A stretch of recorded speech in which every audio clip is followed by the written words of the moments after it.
Saudara-saudariku yang terkasih dalam Tuhan Yesus Kristus, salam damai sejahtera. Horas berkah dalam. Kita berjumpa dalam belajar Alkitab sambil merenung. Tema kita kali ini, Bapamu Abraham bersukacita bahwa ia akan melihat hariku. Tema ini diambil dari Injil Yohanes bab 8 ayat 43 sampai 59. Baiklah saudara-saudari yang terkasih, jangan lupa untuk mendukung, subscribe, wartakan ini kepada saudara-saudari kita di grup dan juga di kelompok yang saudara ikuti. Dengan demikian saudara-saudari ikut membantu pewartaan Injil. Nah, saudara-saudari yang terkasih, apa sebabnya kamu tidak mengerti bahasaku? Ya, ini dikatakan Yesus, sebab kamu tidak dapat menangkap firman-Ku. Ya, jadi siapapun ya, yang tidak dapat menangkap firman Yesus, ya sulit mengerti kata-kata Yesus itu. Misalnya berkaitan dengan salib, berkaitan dengan roti kehidupan, terang dunia, dan seterusnya. Iblislah yang menjadi bapamu dan kamu ingin melakukan keinginan-keinginan bapamu. Nah, ini yang menjadi masalah. Ya, kalau hatinya itu dikuasai oleh iblis, sulitlah untuk memahami apa yang dikatakan Yesus. Apalagi kalau iblis itu menjadi bapaknya. Ya, keinginan-keinginannya hanya melakukan keinginan bapaknya. Maksudnya apa ya? Keinginan iblis. Nah, ini mengerikan. Padahal disebutkan ia adalah pembunuh manusia sejak mula dan tidak hidup dalam kebenaran. Sejak dulu, ya, sejak semula ini bukan dimaksudkan sejak kekal ya, tetapi sejak mulai manusia pertama ada, iblis telah mengajak manusia untuk hidup tidak dalam kebenaran. Tidak ada kebenaran soalnya di dalam diri si iblis. Dalam pengertian seperti itu, dia menjadi pembunuh manusia, ya, mengajak manusia untuk jatuh ke dalam dosa yang besar dan menjauhi Allah. Hidup iblis ini tidak di dalam kebenaran. Nah, saudara-saudari, kita bisa merefleksikan, apakah kita ini hidup dalam kebenaran enggak? Yang seperti apa? Apabila ia berkata dusta, ia berkata atas kehendaknya sendiri, sebab ia adalah pendusta dan bapa segala dusta. Nah, kalau omongan kita ini isinya dipenuhi dengan dusta, dusta, dan dusta, wah, hati-hati nih. Hidup kita ini dikuasai oleh iblis, jangan-jangan. Nah, kita minta pertolongan dari Tuhan. Tidak ada kemungkinan lain kecuali Tuhan sendiri yang akan mengeluarkan kita dari kungkungan iblis, yang akan melepaskan kita dari kungkungan iblis. Nah, Yesus bisa melakukan itu. Tetapi karena aku mengatakan kebenaran kepadamu, kamu tidak percaya kepadaku.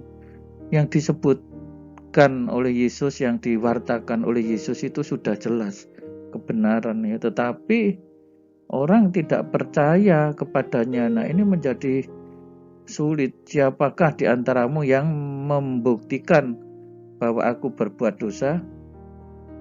Apabila aku mengatakan kebenaran, mengapakah kamu tidak percaya kepadaku? Coba siapa yang bisa membuktikan bahwa Yesus berbuat dosa?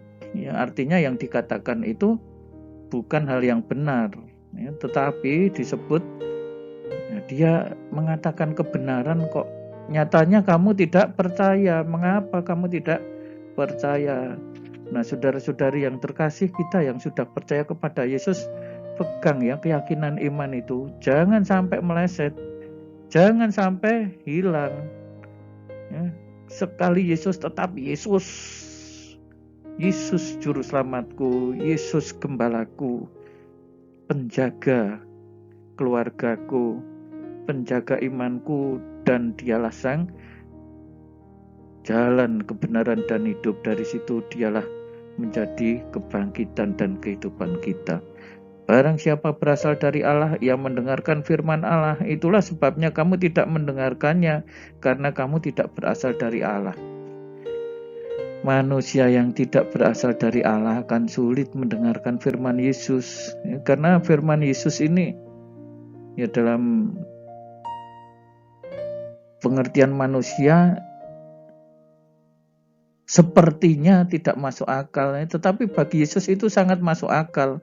Misalnya, cintailah musuh-musuhmu, ya kan, harus berani meninggalkan segala-galanya untuk mengikuti Yesus. Inilah yang seringkali sulit bagi kita. Nah, saudara-saudari yang terkasih, ayo tetap ikut di dalam kebenaran bersama Yesus. Orang-orang Yahudi menjawab, bukankah benar kalau kami katakan bahwa engkau orang Samaria dan kerasukan setan? Lalu Yesus dianggap sebagai orang asing, ya orang Samaria ini sebenarnya kan orang campuran, ya tidak murni lagi, sehingga dijauhi oleh orang-orang Yahudi, ya dianggap sudah tidak murni lagi. Jawab Yesus, aku tidak kerasukan setan, tetapi aku menghormati Bapakku dan kamu tidak menghormatinya. Ya, tuduhan seperti ini semena-mena. Ya, Yesus menjawab ini, ya, aku tidak kerasukan setan. Juga aku tidak mencari hormat bagiku. Ada satu yang mencarinya dan dia juga yang menghakiminya. Nah, Yesus berasal dari Bapa. Ia menghormati Bapa. Kalau sampai mengatakan Yesus kerasukan setan, wah ini penghujatan besar ini. Aku berkata kepadamu, sesungguhnya barang siapa menuruti firman-Ku tidak akan mengalami maut sampai selama-lamanya. Ya, menjadi murid Yesus mengikuti firman-Nya, ya, bukan menjadi murid tetapi tidak mengikuti firman-Nya, itu bukan murid. Ya, itu murid ecek-ecek yang tak berkualitas. Ikut Yesus tidak akan mengalami maut. Kata orang Yahudi, sekarang kami tahu bahwa engkau kerasukan setan. Ya. Bagi orang Yahudi ini sulit dimengerti, tidak akan mengalami maut. Masa ada sih orang tidak mengalami peristiwa kematian? Sebab Abraham telah mati dan demikian juga nabi-nabi. Namun kau berkata, barang siapa menuruti firman-Ku, ia tidak mengalami maut sampai selama-lamanya. Sulit dimengerti, nabi-nabi saja mati, Abraham mati, padahal itu kan mengikuti firman Allah.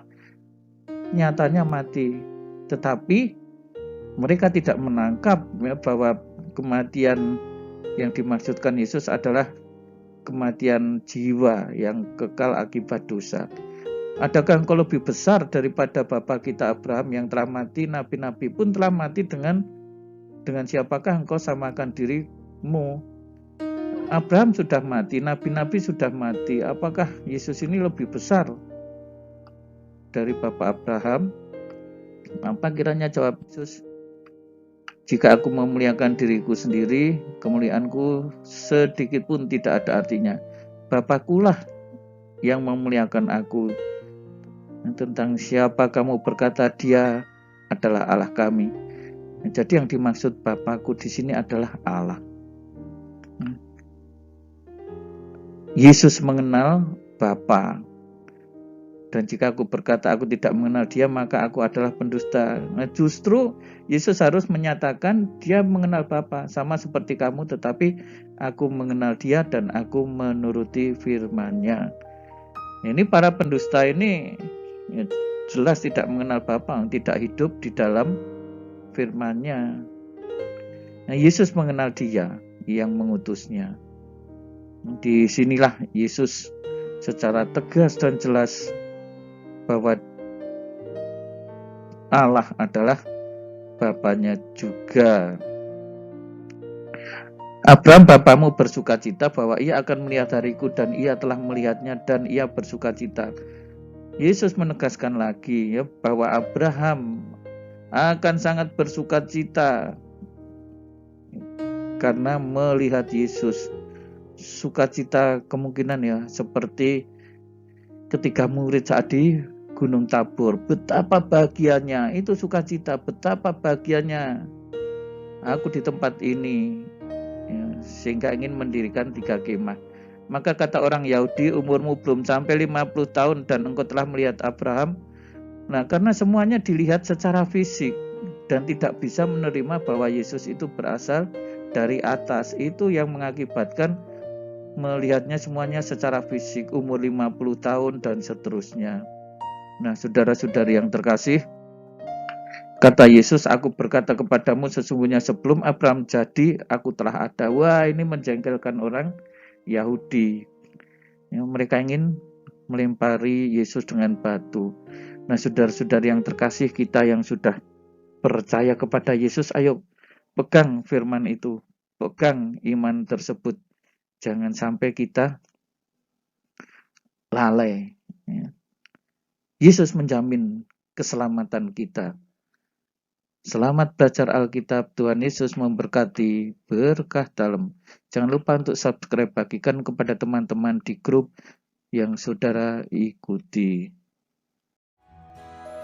Saudara-saudari sekalian, pekerjaan saudara, keluarga saudara, dinaungi, dibimbing, dan diberkati oleh Allah yang Maha Kuasa, Bapa dan Putera dan Roh Kudus. Amin.